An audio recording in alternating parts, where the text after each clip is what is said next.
All right, guys, we're going to start the show shortly. Got a good friend of the show, Lee Elberson, in the house today. Lee is A-plus people, and our interviews are always very, very lively. He's extremely sharply dressed this afternoon, and if you're watching visually, you'll see what I mean here in a matter of moments. He also brings a very engaged and vocal Louisiana contingent to the program, and we appreciate when the Bayou is watching the program. I guarantee they're going to chime in. Lee Elberson is a man who can talk about many, many things. We'll spend 45 minutes with Lee Elberson. I think last time we went like 90 plus minutes. Wow. Today we both have busy afternoons, so we're going to cap it at 45 minutes. Keith Smith is going to come in at about 1:15 to sit in that chair to give us a market update, a real estate market update. But the first 45 minutes, my friend, are going to be allocated to you. And like all our interviews, anything goes when Lee Elberson is in the house. He is getting face-to-face with quite a few people, right? Yes. And you feeling comfortable about that? Definitely a lot more comfortable. I think as most of us are getting vaccinated, just starting to feel more comfortable getting back to those in-person interactions and craving it. Yeah, especially people like us. Yes. That crave human connection. Give the show a like and a share. If you'd like to give Lee Elberson some perspective, put it in the feed. Hello, Stephanie Rhodes. She says, happy Monday. Stephanie Rhodes, we love you on this show. Lee Elberson is one of the popular guys in the community. Keith Smith, hello. He's watching the broadcast. Hoorah, Marine. He says the same to you, my friend. It's an impressive fraternity and family and culture, being a Marine. Definitely. You guys have each other's back, it seems, no matter what. Absolutely. North Star, Judah Wickower. Should we rock and roll? All right. One on the set.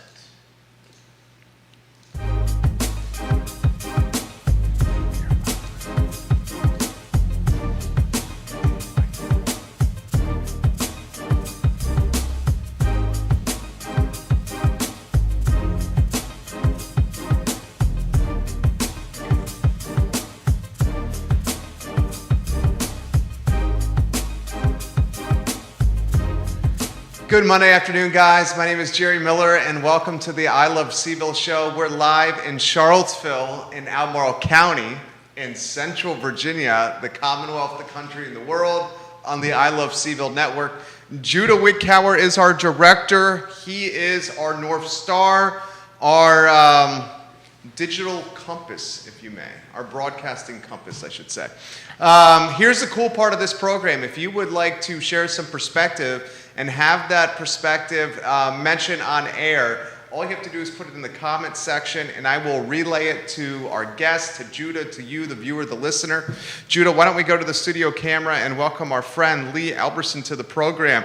Lee, before I go anywhere, there's one gentleman who if he leaves a comment, I must read his comment. Blake Hawthorne, okay, you got to. If Blake right. is watching the show, Okay. you got to. He's always got great questions. Blake, if there's a Blake Hawthorne that is watching, I will read your comment. Darren Pashota, that's my cousin, yes. Okay, where's Darren Pashota watching? Darren Pashota's probably in Scotts Valley right now. He's retired from the fire department. Spent 20... Where's Scotts Valley? It's just north of Santa Cruz. Okay. Yeah. Okay, fantastic. Surf City. He says, happy days when Lee Elberson is on the program. This guy is very well liked. Cindy Elberson. Ooh, Cindy Elberson is watching. I love Cindy Elberson. Cindy, I sincerely mean that. I very much enjoy when your son is on the program and when you watch the show as well. All right, why don't we get straight to the nitty-gritty here. This is something that we touched on last time, but it's something that's gaining some momentum. Business owners that have business to customer interaction. We're talking a brewery, a winery, we're talking a restaurant, we're talking retail, a salon. Tutoring center. A tutoring center. Yeah. Okay, you're the CEO of a tutoring center. Are you the police of the mask now that vaccinations have become or are becoming ubiquitous and readily available. I think now it's 16 and older can Yeah. get vaccinated, and we're hoping children in the fall before school starts. So here's the question. If a customer comes in to a business now that vaccines are everywhere, does that business owner, is societal expectation, that business owner is the police of mask enforcement? Mask enforcement. I mean, we had this similar conversation when we first started enforcing the masks, and it was great to have a mask mandate when we had a public health crisis. But I thought back then, I'm just a business owner. I mean, do I have to go and enforce this amongst everyone? And now we're having something similar as the mask mandate is rolling back.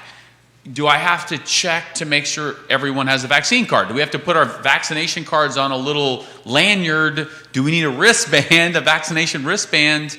I think that's probably what's going through a lot of business owners' minds, and I don't particularly want to be the bad guy, and I didn't start a business for the sake of enforcement of these. So, it's just an interesting position we're being put in, now that the vaccines are being offered to adults, to all adults.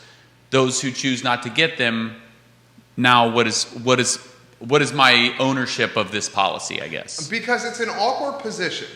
And it's an awkward position because I want you guys to think about, I'm going to give you a hypothetical.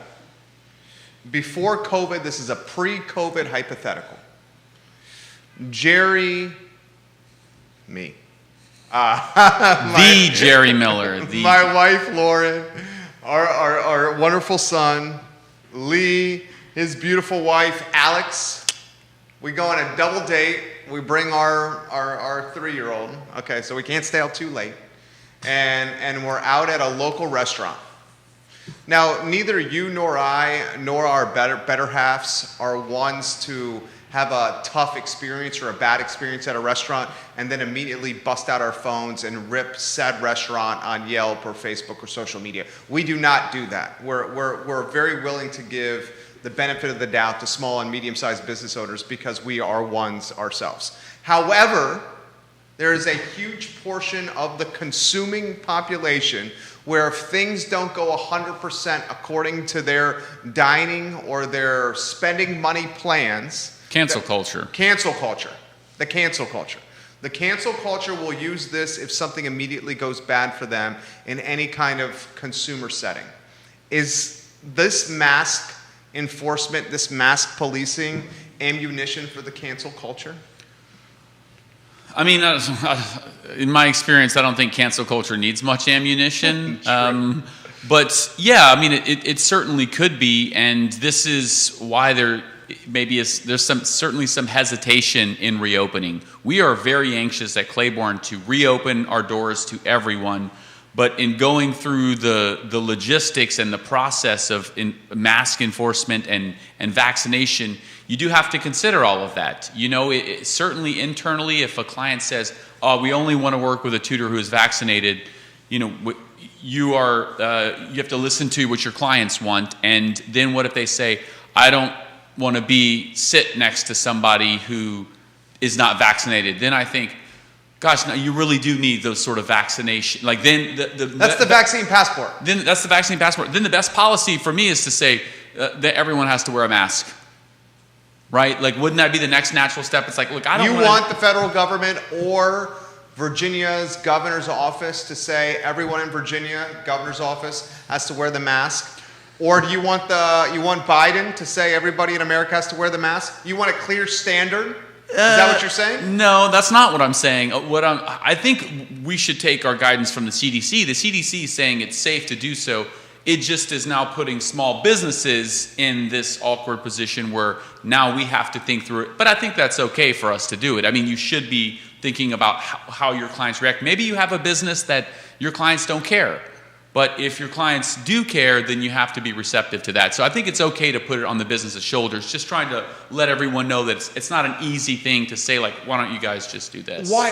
Okay, I'm going to play devil's advocate for the sake of a talk show. Neil Williamson, welcome to the broadcast. Neil Williamson, Free Enterprise Forum. Before the show, Lee and I were bantering back and forth, Mr. Williamson, about your 2020 revenue report a tax finding standpoint, free enterprise forum for that. Here's what I'm going to throw to you, Lee Elberson. Devil's advocate for the sake of a talk show. I do not think, devil's advocate for the sake of a talk show, strictly devil's advocate. The business owner should not be responsible for that. The guy who's trying to keep his lights on at the brewery or trying to keep his food costs in check at the restaurant, or the person that's trying to manage inventory at the retail outlet, or the folks that are running the salon or concerned about people coming in to pay the bills, asking them to also be the mask enforcer? I mean, I would think that now it's time for either the CDC, and the CDC is starting to flirt with this. Definitely. Where over the weekend, the CDC said you could straight up be inside with people that are vaccinated, no mask on, even if they're not in your family. Okay? I think it's time we now get some kind of clear guidance from either the Commonwealth or federal, at the White House, at the federal level, that says, here's what the expectation is moving forward. Because that clear guideline, that black and white, is going to help us move forward and figure this out. What do you think? 100%. Yeah. I mean, I think when you look to the state, the locality, the state, and the CDC, that's your guiding principle, right? You can say, look, we are just following CDC guidelines. So I think 100% we need that. And, we talked a little bit about this last time. Then it actually makes it a little bit easier to say, look, everyone has been offered a vaccine, and if you choose not to get it, that in some ways now you're in your own little bubble of taking health into your own hands, and that's certainly up to people to make that decision. But then as a business owner, I can say, everyone has been offered a vaccine, and the CDC is stating that if you have a vaccine, then you don't have to wear a mask. What if people can't get the vaccine for various health reasons? Then, it's sort of there's sort of a special case that you'd have to make there. But I think you're absolutely right that we need the state the CDC and then the state to come down on it. From the state standpoint, though, they're seeing numbers rise, and they're in this awkward position of thinking, everyone's got a lot of confidence. I've been going out a lot more. I'm sure you and I have been talking about, let's go out to 3-notch. So we're getting excited to go back out more. And maybe even people who are only half vaxxed or not vaxxed are also feeling that excitement. And so we're seeing the numbers rise. So I think it'll probably be a few weeks before we see Northam say something. What is the kosher, the preferred, the socially accepted mindset here? Take someone has the Johnson & Johnson one-shot vaccine. Like you.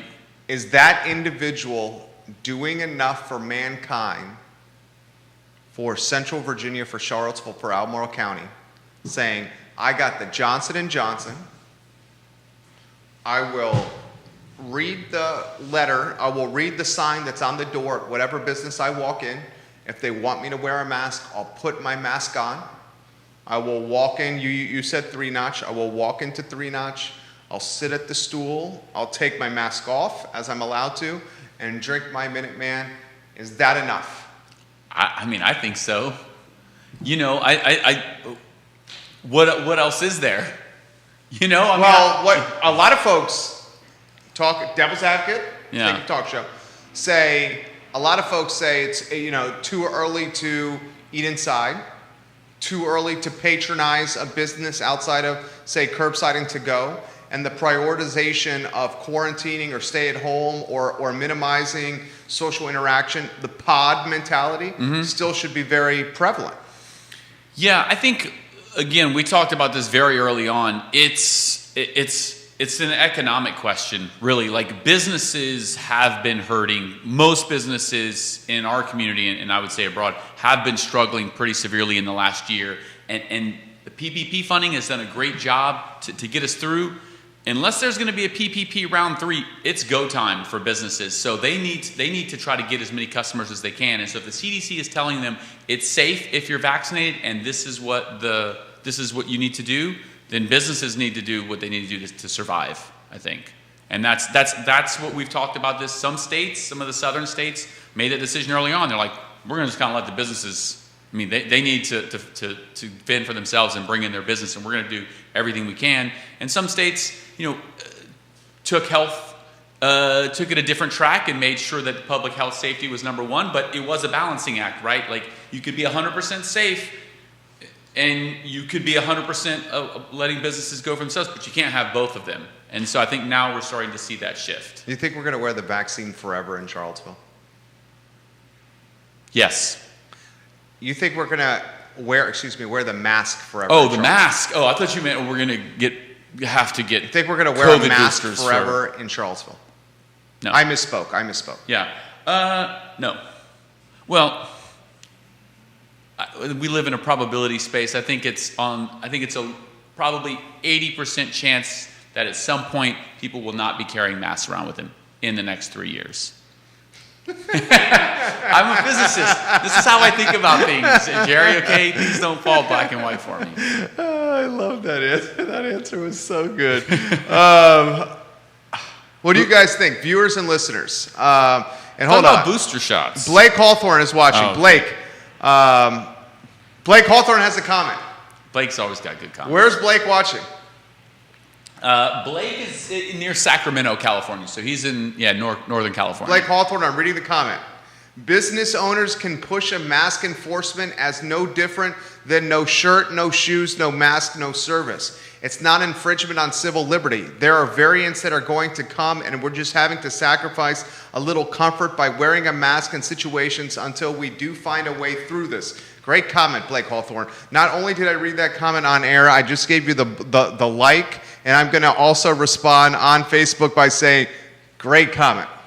Great comment. You did your due diligence. Thanks. I did. The no shirt, no shoes, no mask, no service is something we've been talking about quite a bit here on this network. This is the question I have, though. Is the no shirt, no shoes, no mask, no service putting unrealistic pressures, unreasonable pressures on the business owner? Should the no shirt, no shoes, no mask, no service edict be coming from a higher power? Is something we're talking about here. I personally think, I'm going to throw this out here, I personally think that the mask is something that some of us will choose to wear. The mask will be something, depending on the season, that will have more momentum behind it. Flu season, I bet you we start seeing more masks. When it's 100 degrees in Charlottesville and the humidity is even worse, I bet you we're going to see a hell of a lot less mask around town because you're covering your face and making it difficult to breathe in the dog days of Virginia's summer. So I think the mask is going to become almost a,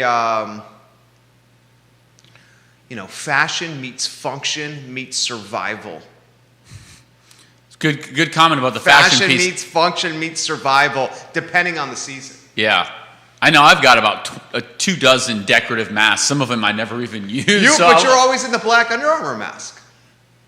Are you not? Am I what? You're not always in the black Under Armour mask that you have? Well, that one I wear out a lot. That one's very comfortable. I can't say enough good things about the Under Armour mask. But I have a lot of other decorative masks made by my friend Jessica Ure during the pandemic. A lot of great masks she made, and so. But I think, the civil liberties question is very interesting. I think the U.S. has reacted much differently than other countries in terms of, the mask mandate was a great example of how we view civil liberties versus other countries. I think other countries understand that when you're facing a public health crisis, it's okay to go to some of these draconian measures. It's like, you are in full lockdown because people are dying and you just can't do anything until we get this under control. And so places like Vietnam and even England to some extent understand these draconian measures. Our country wasn't founded on those same principles, and we fight back when we feel like our civil liberties are being encroached on. Personally, I think I'm okay with that balance, and I give up civil liberties when I think that there's even a scare of a public health crisis, but not everyone believes that, and that's part of what makes this country great. Well, here's this. It was explained to me this way. So I'm very libertarian in my mindset, and I say that often on this program. You're fiscally conservative, right? I'm fiscally conservative and socially liberal. Yeah. That describes me in a sense. Undoubtedly describes me in a sense. My ideology in a sense. Initially, I was like, this mask, and this was early COVID, the mask, requiring mask, initially the libertarian me was like, the government is telling me to do something. And it raised the hairs on the back of my neck. Like when my German Shepherd Leo sees a bushy kitty cat on the other side of the fence hunting squirrels. Okay, his scruff gets raised on the back of his neck.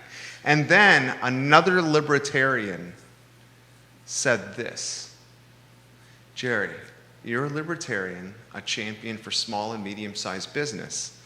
In the end, you just want less government interaction. I said, that's right, that's what I want. Then the mask actually provides that. If we wear the mask, the small and medium-sized business can get back to doing work and get back to the 9 to 5 grind, 9 to 10 grind, whatever the hell it is. And we, as people, can flatten the curve and get back out into society and have less government telling us what to do. And when it was explained to me that way by a fellow libertarian, I was like, you know what? That makes perfect sense to me. That makes sense to me. But I don't think moving forward we're a culture or we're a population that will continue to wear them long term, permanently or consistently. Prove me wrong. Convince me I'm wrong. I can't, and I think, you know, the hesitancy in wearing a mask is now transitioning to hesitancy in getting the vaccine. And, you know, in my mind, I think that the concept of them telling us, hey, you're going to have to get a COVID booster shot, it's like, I already got a shot. I'm going to have to get a shot every 6 months. Now I don't want to do that. Me, personally, I've never gotten a flu shot. Ever? Never gotten a flu shot. You personally? Never gotten a flu shot. Wow. Have you ever gotten the flu? I think once I definitely got it. Okay. Yeah. Are you of the mentality, power of the brain when it comes to sickness and getting sick? Yes. Me too. Yes, big time. Yeah, me too. And I think I expressed hesitancy on the vaccine when it first came out and said, gosh, I don't know about the long-term side effects. You know, I think the idea of Bill Gates implanting us with microchips is completely insane. But the vaccine hesitancy, you know, to me was, again, it's for the public good. And I think the booster shots now are going to happen because not enough of us are getting the vaccine. If everybody got the vaccine, the virus wouldn't have that ability to be able to incubate and mutate, and you wouldn't have these variants running rampant. And so, you know, are we going to end up in a society where there is a vaccinated population and an unvaccinated population? And will it change our migratory patterns? Will we start to move to places where there's a higher rate of vaccination? Right? Like, is that? I want to go down these roads. This is why I like talking with you. This is why I love this guy. Well, that's right what here. I've been thinking of. It's like, Because what's this guy is genius, but he's got a touch of paranoia. He's got a touch of paranoia to his genius. He does. And I blame it on watching X-Files as a And kid. he would admit this. He's got a touch of paranoia with his demons. All right, I want to unpack what you just said of changing migratory patterns. Human migratory patterns, where we decide to move, right? Is now like the vaccination rate, is that going to change? Like, oh, do I want to move to this city or this city? Do I want to move to this town or this town? Do I want to move to this community or this community? Okay, here's a good example. Southwestern Virginia is notorious for not getting vaccinated. Southwestern Virginia, notorious for not getting vaccinated. Southwestern Virginia is also a very depressed aspect of the Commonwealth. So using Lee's logic, is this anti-vaxxer movement or mentality going to further depress Southwestern Virginia from a culture, capitalism, and from an evolution standpoint? The evolution piece, that might take several generations, or several hundred or several thousand years. But yeah, I think from an economic standpoint, almost certainly. You know, is it possible we could even measure it through median house income, or we could measure it through median house price, right? Like, how is that going to change in the next, let's say, 10 years? So you think there's a correlation? You think there could be a correlation with median home value and also average household income with vaccinations? Long term, And I would say it's more tied probably to what it does to the economy. I would wonder if those two populations have different spending habits. You know, and those spending habits are going to change that local economy, and that local economy is going to either flourish or depress and change the medium house. Okay, so you've price. obviously given this some thought. I'm actually spitballing a little bit of this right now. You're spitballing on the fly? On the fly, Okay, yes. so what would the is that denotation? No, that would be connotations. What would be the connotations associated with a vaccinated household? Yeah, I mean, The demographics. You've already made a correlation to, in some ways, wealth. You've made a correlation with vaccination and wealth. You've made a correlation with vaccination. You've alluded to a correlation with vaccination and home ownership. I think those maybe are corollaries to. I think that let's focus on the consumer spending piece first. Okay. Let's think about, do we expect those people to have different spending habits? I think in a population where I don't know whether somebody is vaccinated or not, and that's something that maybe I have to worry about, maybe I'm probably less likely to want to go out if I don't have confidence that I'm in an entirely vaccinated population. But the anti-vaxxers I know are the ones that have had the least amount of fear of COVID. Yeah. The They're out anti-vaxxers there. have been out spending money from the beginning. Yeah.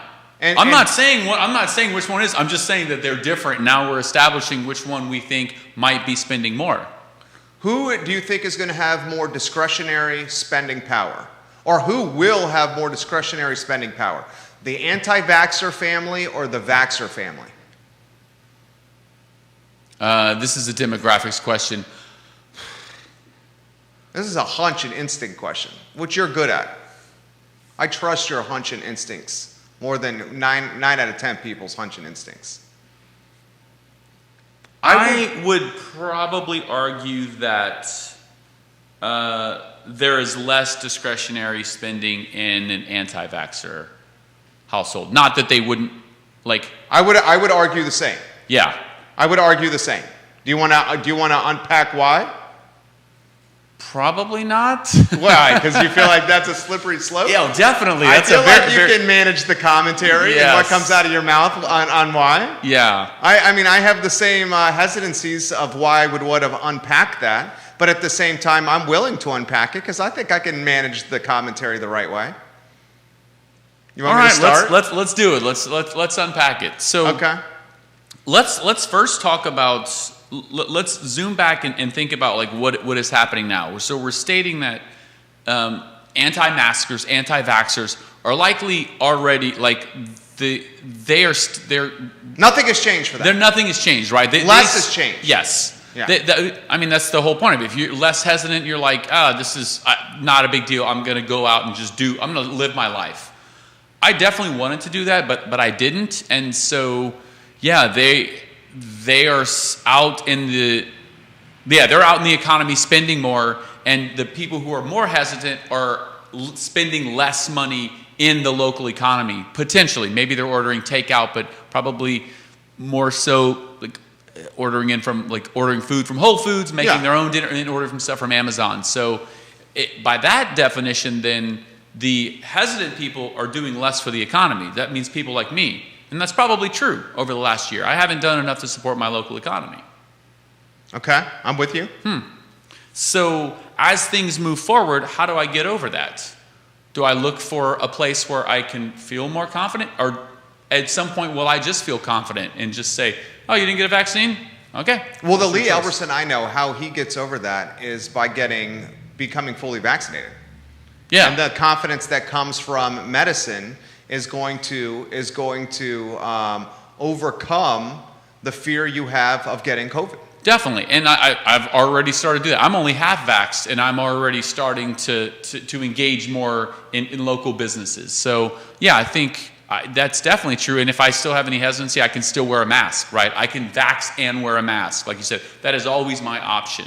So I will get out and start to spend more. So maybe in the long run, then, yeah, maybe we come together and then it doesn't make a difference. However, is there going to be some animosity that brews because the anti-vaxxers are not helping the majority of us get to this herd immunity, and these variants are going to continue to run rampant, and we're going to have to keep getting booster shots? And I think there's going to be that mentality. Yeah. Where people are pissed off and saying, because that mentality existed in the beginning of COVID when people were not wearing masks, and the people that had masks on said to the people who were not wearing masks, F you, what are you doing? You're screwing us all. Yeah. So I think that mentality is if folks have not been vaccinated, those that have gotten the needle are going to say to the non-needle folks, what are you doing? F you, you're screwing us all.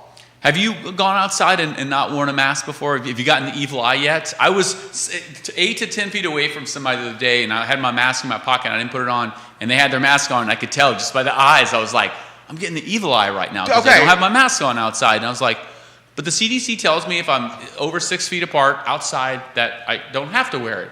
Plus, this person doesn't know if I'm vaccinated. Vanessa Parkhill just asked phenomenal questions.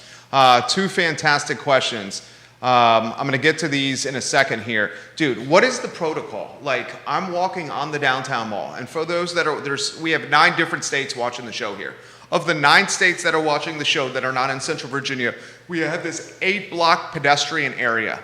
It's a carless 8 blocks. We call it the pedestrian downtown mall. And you're able to walk on these 8 blocks amongst restaurants and retail outlets and music venues and, of course, consumers and patrons. What is the protocol of walking on the downtown mall? You are outside. Do I need to wear my mask while walking on the downtown mall? Because I get evil eyes, I often do not. When I go into the post office to check my P.O. box, or I go into the bank, or I go into Bagby's for a cookie for my wife, or wherever it may be, I put the mask on. But if I'm walking from outside the studio on the pedestrian downtown mall that's outside, I do not have the mask on. And I do get the evil eyes. Is it a courtesy to wear it? Is that what it is? It's probably not going to be forever. I mean, it is a courtesy. Or, I mean, like, do you have to say, I'm vaccinated, right? To make people feel more comfortable. Think about how much explaining we do now. When somebody tells you that they went outside, do they just say they went outside, or they say, oh, I'm fully vaccinated and my mom's fully vaccinated and we did this and we socially distanced? Think about the prerequisite to explaining to somebody that you just went out and did something normal, right? That's what's going through our mindset right now. And the same thing with when you're on the downtown mall. You probably, if you don't want to get the evil eye, you have to wear a mask as a courtesy or tell people you got vaccinated. But that sucks. You're changing your behavior, and sometimes you can't. Yeah. Devil's advocate. CDC said we can be inside without people we know, people we do not know, and maskless. You're saying courtesy, human behavior, outside, I got to wear it. Probably for the next several weeks, but then, if you see somebody outside, do you think, okay, they're not wearing their mask? Either they've been vaccinated and they know they're not supposed to wear a mask, or they're an anti-vaxxer and they're not going to wear a mask anymore. Or do you see them outside? They're wearing a mask. They must not have been vaccinated because they're wearing a mask. Or they have been vaccinated and they are very, very hesitant, and they also want to wear a mask. And all these questions are a byproduct of what? I think fear of the public health crisis. And they're a byproduct of not clear guidelines from Virginia or federally from a management standpoint of this pandemic. Vanessa Parkhill has this. Do you think you would make different assumptions if you had spent the last year living in Florida or the last year living in New York City, or I'll take it a step further, Louisiana or California? I visited my mom in Louisiana in February. And you said that was like the Wild West, right? It was the Wild. I mean, it was the Wild West, right? They had already revoked the mask policy by then, and they have a surplus of vaccines down there. They have plenty of people down there who just are not going to get the vaccine, and so I was the odd person out. When I was wearing a mask, I was also getting an evil eye. It's like, oh, you're one of those people. Right? So I think it's all just our internal perception, right? It's like the hesitant group. Either hesitant about the public health crisis, or you're hesitant about about how serious is this, right? About what the efficacy of wearing a mask or getting a vaccine. And so I got evil eyes down there when I was wearing a mask. It's like, wow, I'm the only person on the street wearing a mask right now. And I'm just going to continue to wear it and just get the evil eye. Did you get the evil eye from Cindy? No, my mom's fully vaccinated.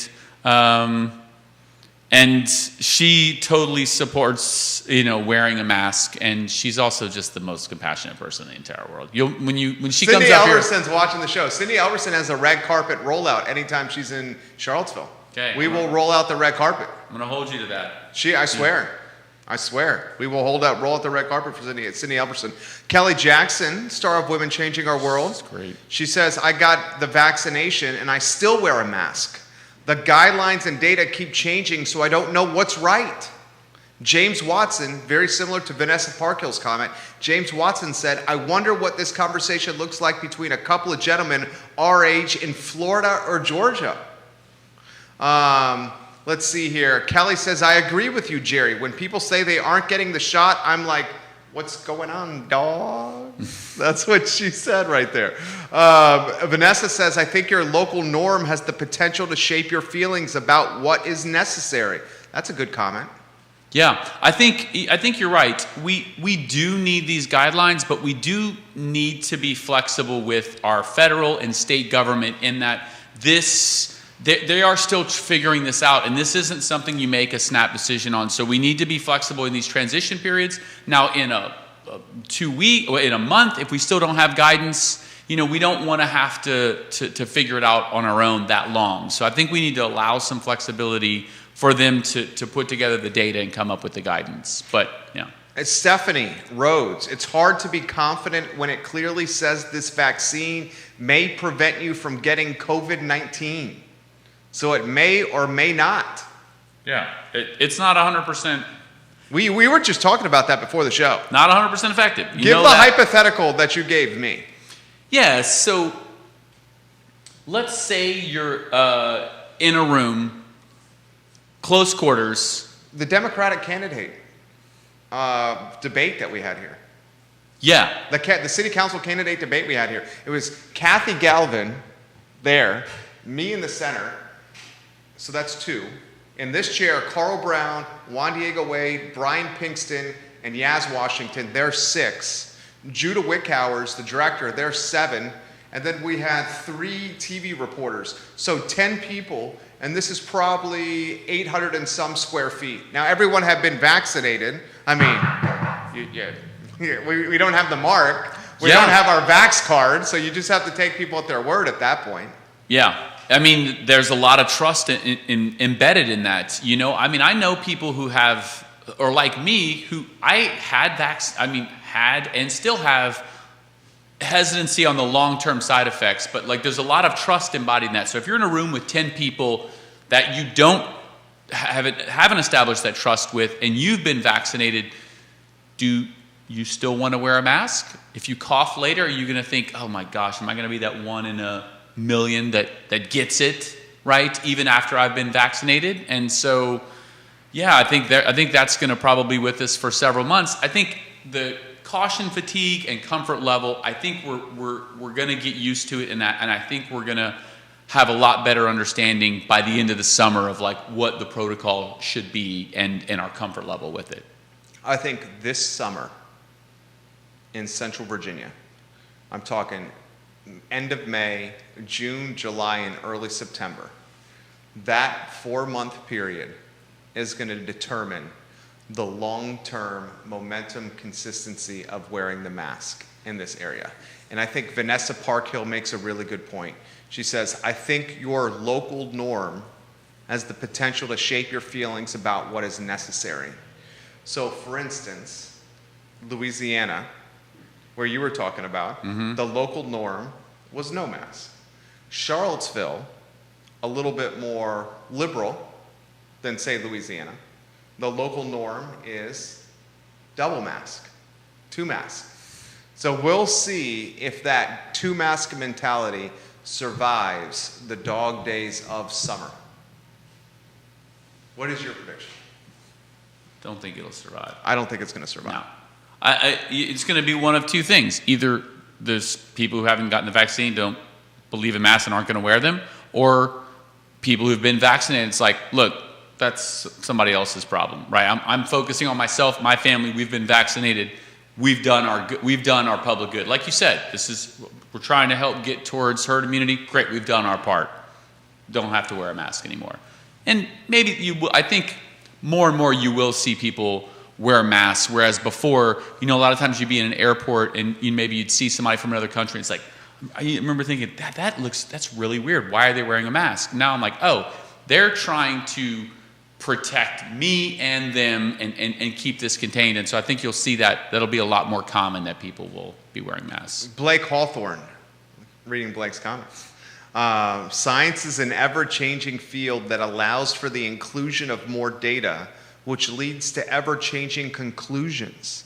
Too many people have trust issues with that. The flip side of the following research data and hypothesis is blind, ignorant chance. Yeah, I think a lot of vaccine hesitancy, and I think a lot of mask hesitancy and probably science hesitancy is that like, oh, you said one thing and now it's different. But science is just the observation of the world around us and trying to come up with theories that fit that, right? We say, hey, looks like if I drop something, it's going to fall and it's going to hit the ground. Pretty much without chance, that'll be the case. But if I say, if you put something outside, it'll probably boil if the sun gets hot enough. Probably meaning a lot of different factors, and I might have to modify that theory. This virus we really just got a handle on last year, and most scientific research takes years or decades to develop. And so I think me as a scientist, I understand that, like, I'm surprised we've made as much progress as we have. But somebody who's not familiar with the field of science says, oh, that can't possibly be true, because you said this theory and now that theory is wrong. Many theories are proven wrong. I mean, Stephen Hawking was a brilliant physicist, and some of his theories were modified or proven wrong. And so I think just people being more flexible with the fact that they're meant to evolve. We come up with a theory, we test it, and then we modify it. I love this guy. Why don't we close on this? 45 minutes in here. Kelly Jackson. She says, and I agree with this comment here. And then the second part is a question that I'm going to ask of you because I'm uncertain. She says the number of kids getting COVID is on the rise. Mm-hmm. Number of children. I also worry about this. I know my wife does, as a father of a 3-year-old. We're both very worried about this. Certainly my wife is. And when my wife worries about something, the entire household takes notice. Okay. She says, I think masks will be around until the children are vaccinated. And then she says, will public local schools require vaccinations for kids to be in person this fall? It's a question for you. I think so. Is the flu shot required? No. The flu shot is not. Mm-mm. But is the chicken pox shot required? Yeah, they have a series of vaccinations that you have to have. You have to have chicken pox, like mumps, measles. MMR, yeah. Right? Yes. So this should just be included and woven into it, right? Probably. The COVID, right? Yep. Yeah. Yeah. Given the fact we talked about this is different than the flu. You get the flu, you get over it. COVID can have long-term respiratory issues. I told you this. I have a client who got COVID last year, and she still can't run. She was a very active runner, ran every day, still cannot go and run because of the respiratory issues she faced while having COVID. So it has long-term side effects, and that's why it needs to be added to this and treated differently than the flu. You are A+ people. Hey, can I mention my podcast? Oh, please. Future of Education. Jerry Please. will link it in here. It Please. launched officially last week. Episode 2 dropped today. Had Juan Diego Wade, had Peter Gaines on it. And what I'm trying to do is get as many education stakeholders as possible. Trying to get one of the superintendents, getting the heads of schools. I'm getting some parents from under-resourced backgrounds, some parents from resource backgrounds, and just having the conversation of, what do we want our education system to look like in 20 years? And that way I can go to my good friends, Juan Diego Wade and Jerry Miller, who's going to be on the Board of Supervisors, and say, this is what actions we can take now to make our education system the way we want it. If I appreciate you saying that. And we will link to his podcast. Can we include in the actual package that we put on Spotify and on iloveseville.com and everywhere, the link to his package, his podcast? You can find it on the Clayboard Education, please, sir. Yeah. Clayboard Education Facebook page. Please search it. Go to my Anchor page. It's on Apple Podcasts. It's on Google Podcasts. It's on all the podcast channels. You can find it. Future of Education, Charlottesville, because it's focused on our community. If Juan Diego Wade is fortunate to get elected, and I think he will, and if I'm fortunate to get elected, and I hope I am, I would 100% immediately figure out a way to weave Lee Elberson into the mix with education in Albemarle County in the city of Charlottesville. I swear. Bro, appreciate Dude, that. no, like, Got my endorsement. let's get a good, how about him smiling over there? And he said we have to use different touch-up makeup on the photo. Is that what you said? Yeah, I said if I ever have to stand in for you, I would need a lot of touch-up makeup to make the de-aging cream and stuff to make me look younger. You are fabulous. We should figure out doing this again soon. We'll do this again. Next time we're going to talk a lot about mental health crisis. It's not just kids, it's us too. And so we talked about this. Next time we'll tackle that. That's near and dear to my heart, and okay. I've got some tips on how adults and our kids can improve their mental health. Okay. How's your mental health? My mental health is good. I told you this. I've been spending a lot of time outside, been going camping with my wife. You got to see Jeep Vader outside. He's got a dope Jeep, guys. You see a black and red Jeep around town, wave to me. I'll be happy to wave back to you. But getting outside more, getting away from screens. Can I mention, why don't you get, we'll get Keith Smith here in the mix here, J-Dubs. Can I mention the 90-day excursion or no? Oh, yeah. Can I? Yes. This will be the teaser for the next show. Sure. Okay. This gentleman is going to do a 3-month vacation with his beautiful better half in 2022. He's going to go on vacation for 3 months. Camping, living out of our Jeep for 3 months, living in national forests. That's our goal next year. That's going to be the topic for the next time he's on the show, of how he's going to be able to, a man who is a workaholic, a volunteer-holic, a volaholic, as Keith Smith, who's in the studio, calls himself a volaholic. Yep. This guy's going to take 90 days off the grid with his wife. Yes. In a Jeep, no technology, no showers. We have a shower tent, actually. Oh, you have a shower tent? Yeah, we have a shower tent. We have a kitchen set up in Where the back. Where do you go to the bathroom? We have a bathroom tent. Wow. Yeah. Alex is amazing. She's awesome. She's amazing. Alex, we should get Alex Elberson on the show. Dude, she would love that. Does she watch the show? She watches the show. She's probably watching right now. She's always scared to comment. She's like, well, what if he calls him a comment? I'm like, that's the part. That's part of the show, right? It's supposed to do that. Anytime, dude. Thank you for coming on. I sincerely mean this. I very much enjoy your company. Thanks so much for having me, Jerry. Yeah. And next time you got to wear your Claiborne shirt. I know. You'll be wearing this Claiborne shirt next time. I will wear I promise you. I will wear it. I put the jacket on because we both had orange on. Yeah. I will wear the Claiborne next time. Awesome. Good to see you. Thanks, buddy. Cindy says we love Alex. Louisiana loves Alex. She just put that in the feed. We got Keith Smith coming on the mix here in a matter of moments. Lee is fantastic people. Lauren and Keswick, welcome to the program. Amy Smith, hello and welcome to the broadcast. Noel Combs watching the broadcast. Linda Bowen, Michael Johnson, hello. Lee, Keith, why don't you get in the mix over here in the chair? Keith Smith of Real Talk. Vanessa Parkhill has this comment. There used to be some sort of exemption for requiring vaccinations in public schools, maybe religious. If that still exists, then I'm not sure how all kids have to be vaccinated. That's a good question. I will ask that next time to Lee, Vanessa. Keith Smith, good afternoon. How are you? I got you flanked by 2 Marines here. Hoorah! Yeah, I see that. In fact, we can go the triple shot if you want, if we get Lee in here. And J-Dubs, you know what? I'm going to do this. If you go to the studio camera real quick. Watch this. I'm going to get us on the screen here. So, Keith Smith, how are you? I'm doing great. I was sitting out there in the lobby listening to that awesome conversation, and I'm not really sure how much I can add to it. And what rank did you get out as? What did what? What rank did you get out? Sergeant. Okay, I got you by 1. I was a staff. Oh. So what do you make about the mask moving forward? So I put in the feed, unbeknownst to me that you guys were going to talk about this, on the way from my office to here. I've made a mental note. It was like 50% of the people did not have masks on as I was walking over. On the mall. On the mall, and I thought to myself, And unbeknownst to me, that's what you guys were chatting about. You wear it, I do. and you've gotten two. I'm fully vaccinated. Walk me through the thinking. You know, I think like Brother Lee was saying, well, he's a brother. As Brother Lee was saying, you know, it's maybe trying to help folks that are around us feel a little bit more comfortable. We're in, you know, what we do for a living is a little bit different. We're around people that we don't know on a regular basis, so we wear them. I just got my Band Together bracelet, so everybody knows that I'm vaccinated. And if I grab my wallet, Oh, that's cool. I carry my card with me. I've got a bunch of these. Where do we get those? Give me a call. All right. I'll hook you up.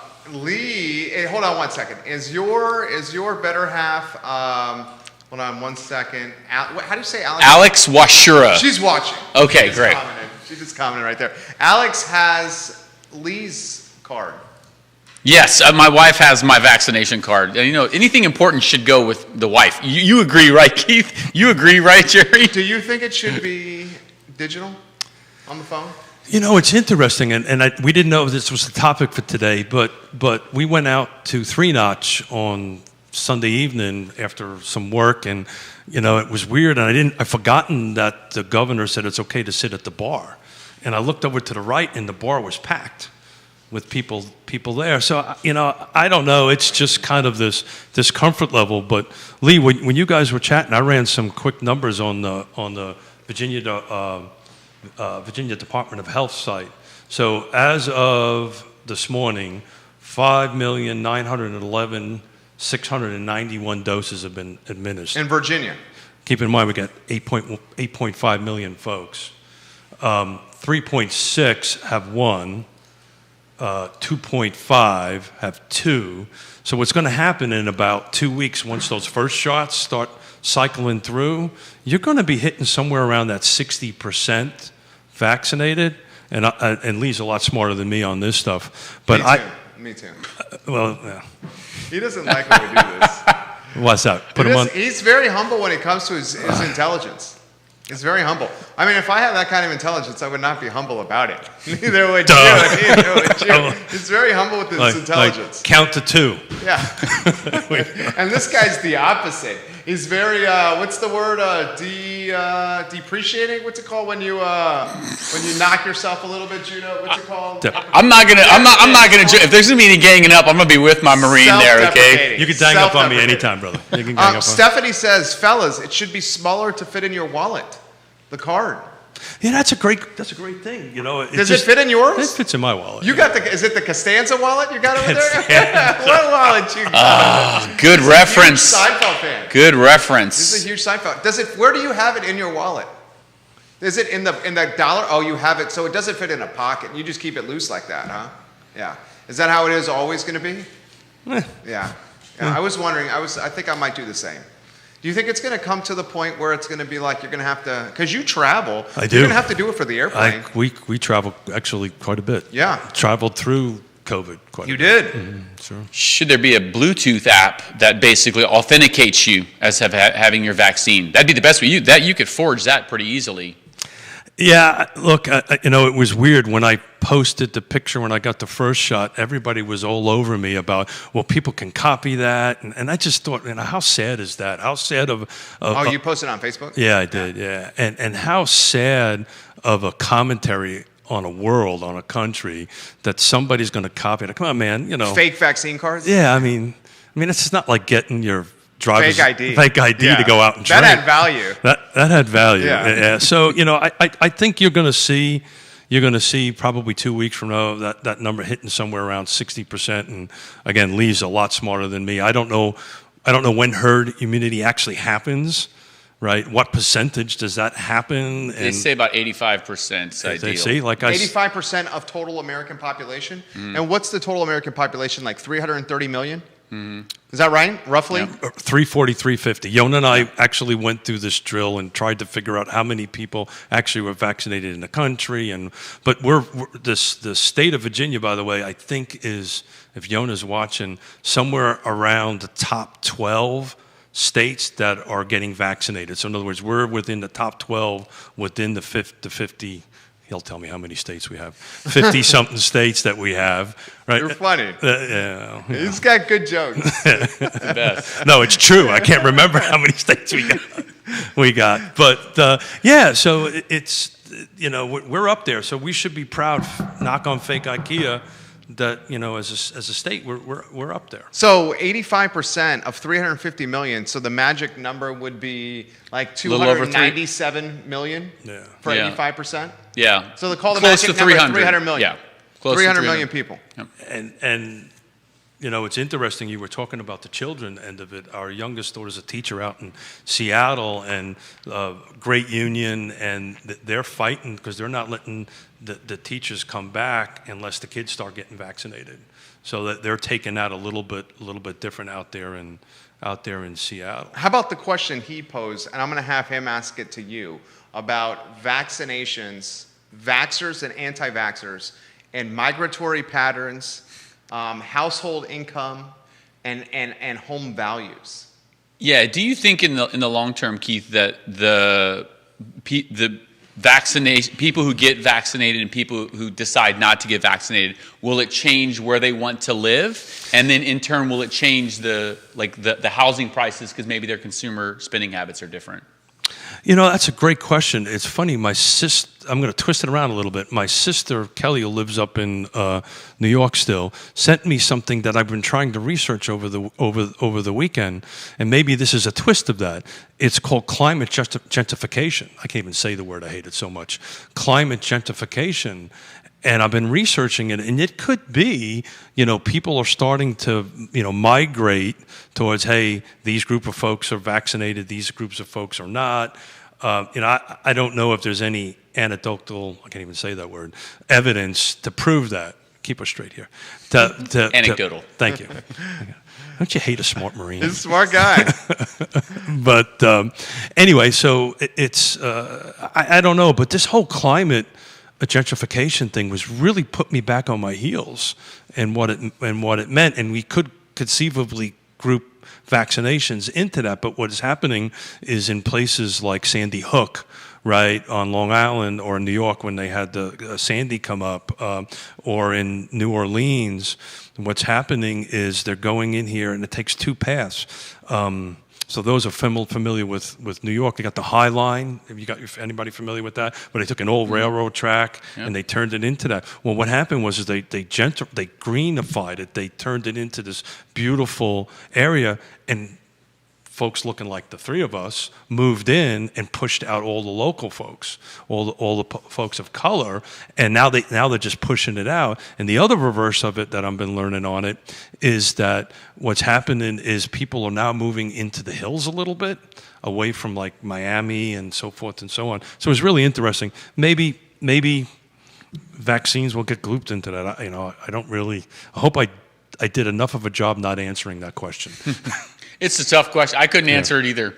Yeah. What else are you thinking? Anything else? Yeah, you know, it's interesting. You know, as far as the market is concerned, real estate market, we're starting to see some inventory sneak up a little bit. That's good news. About time. But you know, the absorption rate is just still there. You know, we go ahead and I check the. I got some notes here from you because you told me to prepare for the class. There you go. What a show! I don't know. He's intimidating me. He's so damn smart. I've got to keep. dude. I got to keep way this. too much credit. Like, yeah, That's well, why he likes coming on the show. He gets some props on the show over here. The inventory is upticking. Nationwide, we have a tremendous inventory shortage. And in Central Virginia, where this show originates, we most certainly do. Yeah, so what we're fortunate to have in our Paragon and in our car system is we do these daily snapshots. So I just look at what's happening today. So what happened today, and this is this whole footprint, right? This is Charlottesville, Albemarle, Nelson, Green, Louisa, to include the other side of the mountain, Waynesboro and Harrisonburg. Today, 6 homes came on the market. Half of them are new construction, by the way. The median. Do you want to take a stab, Lee, with the median list prices for those 6 homes that came on the market today? First, you got to ask the municipality. Yeah. No. This is included the whole, All of Central Virginia. that Okay. whole region in that. And let's say All single-family detached? no, this is a combination between attached and detached. Okay. Let's put it this way: it starts with an E5, and you can pretty much take it from there. Staff sergeant, it's going to be sergeant E5. The Yeah, I number, mean, this I have no number starts idea what with a he's talking 5. about. This Oh number my starts- You're the gosh! Marine. I was gonna say 415. 509. Wow! I was so off. 509. I thought it was highballing it too. The cheapest one that came on the market today was 300,000. And what are the specs of that 300K? So that is new construction. Okay. It's The- got to be attached. It is attached. I apologize. It's detached. Wow. It's detached. I didn't pull the actual addresses on Park Street. I can't where it's at this point.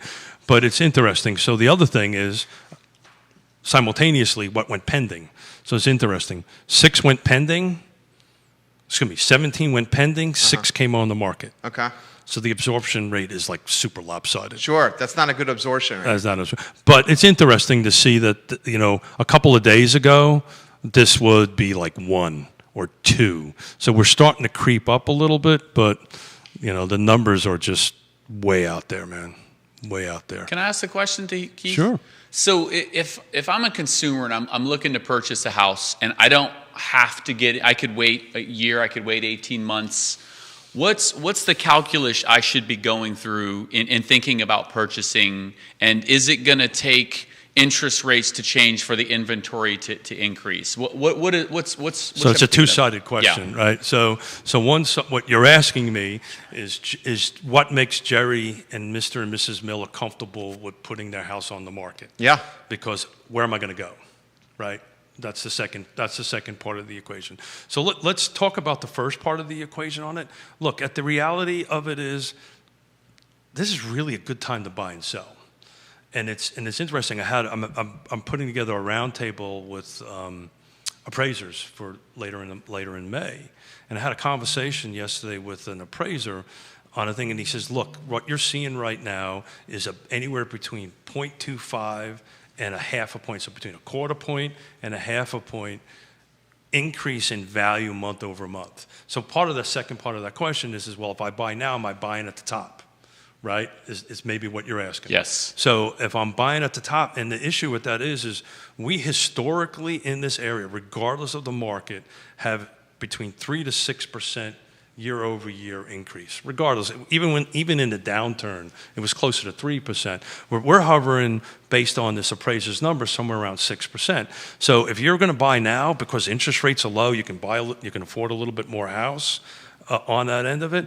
Now's the time to buy. The question is trying to What are you going to buy? What are you going Yeah. to buy? Yeah. Right. What do you think about that? What did you and Alex do? Can I ask you that question? We're still waiting. Yeah? You know, You're I looking think for the right it's spot? Yeah, we're Waiting looking to list or waiting to buy? waiting to buy.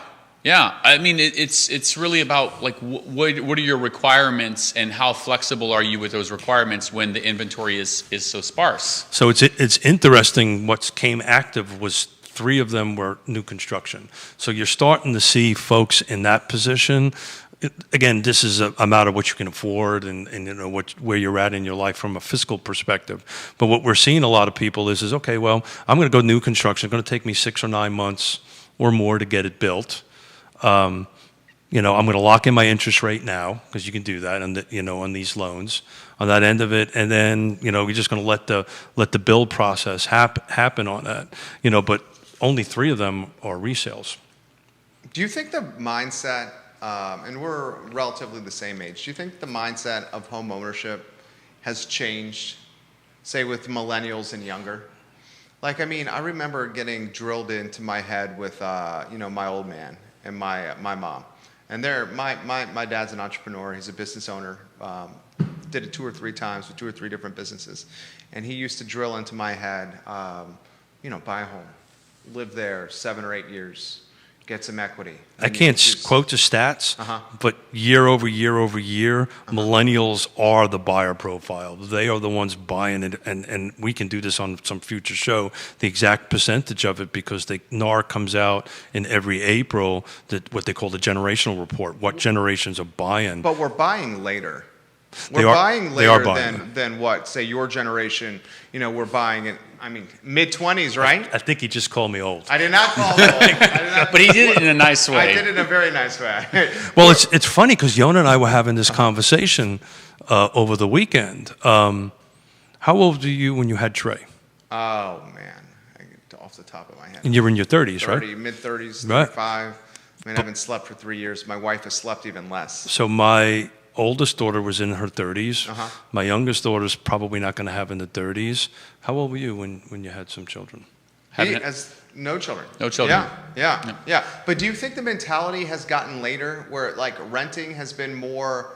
It seems to be, right? Definitely. I listen to my wife's mentality when we talk about buying, and she's like, well, think about the benefits that we have as a renter, and let's think about, like, what is the true cost of ownership, and is it's like it's the landlord's problem sort of mentality. I think a lot of millennials have that. It's like, oh, that's a landlord problem, right? Like, I have other things I need to stress about, and I'm going to wait to find something that I want. So in my experience, as anecdotal as it is, I see that happening. That's So, why. Lee, this is what we're going to do if you're okay with it. We're going to get you to come into a real talk show. Yeah, that's and a great idea. We're literally going to talk about this for an hour because I've got the stats to prove you wrong. Okay. I just don't have them with me. And at, he loves at- stats. at this- Yeah, at sure. this- at- He's a at numbers this- guy. At this May point. scoop up a client over here. What the heck? What's Excuse going me? on? You may scoop up a client. What do you over think here. I'm doing here? Yes, I know. I know what you're doing. I know what you're doing. ABC over here. He's always Playing closing. two- No. Devil's Playing advocate. Oh, playing me devil's against Quentin, though, right? Like you always Yeah. have Quentin. Whoa, on your whoa, show, too. time out. I do need to ask you a very personal I think question. Quentin's watching. Who won the game on Saturday? Oh, we actually did. We did not end up playing poker on Saturday. Quentin was super tired, and a Game couple night of was other at people- QB's house? No. We've been playing poker virtually. We're getting ready to start playing in person. Hey, does that mean you want in on it, Keith and Jerry? We get You you guys know- in our I'm poker a game. gambling man. You know, I'm dumb, but I ain't stupid. So I'm not going to play with you guys because I'm going to. Well, I mean, when I used to play in the core, we were playing for paychecks. So I Yeah, don't. exactly. So, but we're just here to have fun. You know, Okay, that's got all. That's all we're. Blake the- Hawthorne. This is a good comment you're going to like. Okay, I've gotten 4 comments in on by Blake Hawthorne on the show. Thank you. But Blake Hawthorne says, my wife is a realtor out here in Sacramento. A home in Sacramento received 122 offers. Yeah, it's insane. 80 plus of those were all cash. There's no inventory here in Sacramento. The prices are skyrocketing and the rents are going through the roof. It's a cycle that cannot continue. The moratorium on new building has been stagnant for 15 plus years, and now we're behind the 8 ball. Yeah, That's literally like us. Yeah. So our number's a little less, but the issue is the same. I mean, I saw something on Facebook this weekend, and I can't remember who it was. There's people waiting online for days in front of open houses before they get in, like you would do to go to a concert, Yeah. or Star Wars would Camping come out. outside open houses. To be But, the first to but see I really like to dig into this. I know we're running tight on time here, but to really dig into this because I'll run the numbers for you, and we'll do it live. But the reason I brought out, idea. thank you. The reason I brought out the birth, you're having children later. Yona and I had children in our 20s. We bought our first house in our 20s. When did you have your second one? Yeah, but let's not. It was later on. Let's not. It's later on. Miller, let's not get the facts involved with the story, okay? Well, we were in our early 30s for daughter It was number 8 years in between. There was 8 years Yeah. between that. But I guess my point I'm trying to make is back in the 80s, it was normal, right? You had children a little bit earlier. Sure. You got into it. This time, folks are waiting a little bit longer to have children. But this pot and I'll prove the numbers to you. This pot of buyers is double the size of my baby boomer. So It is huge. The only pivot I would say, Lee, brother, the mortgage payment you're paying once a month, you're paying somebody else's kid to go to college. You're paying somebody else's. Well, and here's an interesting thing, misconception that has to be kind of debunked, and he's done a good job of debunking this misconception. You don't need the 20% down to buy homes anymore. No, but And that was something that was drilled into me. I mean, I have a growing up. VA loan waiting. I'm telling my wife. I mean, Yeah, he's got a VA loan right there. He's got the best kind of Yeah. financing right there. Yeah, and you know all, and Scott Morris does too. Yeah, the pivot though now, this is all about negotiating. So though you only need 0 from a VA or 3 or 7, now it becomes you're competing against 120 something people out in California. You're competing against 12 or 15 people, and what we're starting to see from the buyer's perspective, I just don't want to deal with this stuff. Right. But you know, Lee, I'm going to look at our calendar. I kind of mapped out May. We're going to get you to come in, and we'll do this. We'll get Mrs. Smith to sit over here, so she'll actually get us a little. Get the smart one in. Well, 2 smart ones anyway, but keep us out of trouble is what I was trying to. That's what he meant, Lee. That's what he meant. Because the 3 of us in an hour or something would get into all kinds of trouble. All right, why don't we do this? Why don't we close on this note? Because you and I have a meeting that we got to do. Mrs. Smith will be here in 5 minutes. Okay, fantastic. Real talk tomorrow. Yeah, so tomorrow's going to be a lot of fun. We're going to bring in 2 rock star, and I'll leave the names out until they come in, but we're going to be focusing on what they call the Women Council of Realtors. It was started in 1938, and just to put it in perspective, in 1938, even though a woman could get a real estate license, she couldn't practice real estate. So they actually created this to solve this problem, and it's become this really great program. And what it does is it builds a leadership amongst women. So they don't go out and build houses or anything like that, but it's a leadership thing. And I'm really super excited to bring these 2 rock star ladies in here and talk about real estate. So it's going to be a lot of fun. 10:15 tomorrow. 10:15 tomorrow. Yeah. Real talk. Presented by Yes Team Realtors, Yes Realty Partners, and Interstate Pest and Service Companies. Tuesdays and Fridays, 10:15 a.m. here on the I Love Seaville Network. 2. I mean, look at this. I know. I was just looking at it. You were fantastic, Lee Elberson. Thank you so much for having me. Keith Smith, fantastic as well. 10:15 tomorrow. Judah Wickhauer, thank you for adapting on the fly, my friend. My name is Jerry Miller, guys. This is the I Love Seaville Network and the I Love Seaville Show, where we showcase the best of Charlottesville and Central Virginia in long-form content, and we have some fun. Semper Fi, Marine. We have some fun. You guys have a good afternoon. Take care. Good job. Good job, Lee. Thanks. Good job, you too, KS. Keith's always rocking. Keith, what have you been up to, man? What have you been doing for fun?